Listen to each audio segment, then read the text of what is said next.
কলকাতার প্রিমিয়ার হলে টলিউড অভিনেতা অঙ্কুশ হাজরার ওপর উন্মাদনার পারদ চড়ে গেল যখন তিনি উপস্থিত হলেন নতুন ছবি রক্তবীজ 2 এর প্রিমিয়ার অনুষ্ঠানে। সিনেমার খলনায়ক মুনির আলম চরিত্রে অভিনয় করা অঙ্কুশকে দেখতে পেয়ে কয়েকজন নারী ভক্ত উচ্ছ্বাসে ঝাঁপিয়ে পড়েন, যা নিয়ন্ত্রণ হারিয়ে গিয়ে হতাহতের ঘটনাও ঘটায়।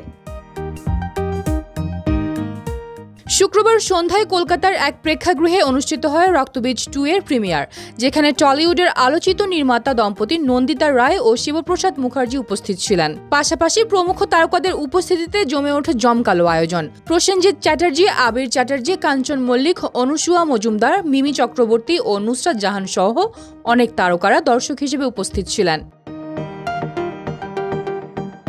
তবে অঙ্কুশের আগমনের সঙ্গে সঙ্গে হট্টগোল শুরু হয়। একসময় ভিড় সামলাতে গিয়ে কাহিনী চিত্রনাট্যকার জিনিয়াস সেন আহত হন। তিনি বলেন, মেয়েরা অঙ্কুশকে দেখে ঝাঁপিয়ে পড়েছেন, মাঝখানে আমি ছিলাম, তাই আমার হাত জখম হয়েছে, ডান হাতের কবজির ওপর হাড় ফুলে গেছে। এই ঘটনায় কাহিনী লেখক হলেও ভক্তদের এই উন্মাদনা দেখিয়ে হাসি নিয়েই কাটিয়ে দিলেন অঙ্কুশ।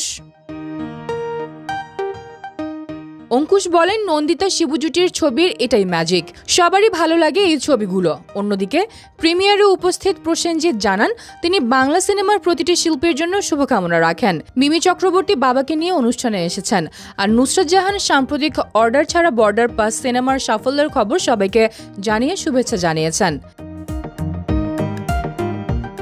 এই ছবি প্রিমিয়ারের মাধ্যমে টলিউডের বড় জমকালো অনুষ্ঠান সম্পন্ন হলো, যেখানে সিনেমার জনপ্রিয়তার পাশাপাশি তারকারা ভক্তদের সঙ্গে মেলামেশা করেছেন। রক্তবীজ 2 এর সফলতা নিয়ে টলিউডের আলোচনাও তুঙ্গে রয়েছে।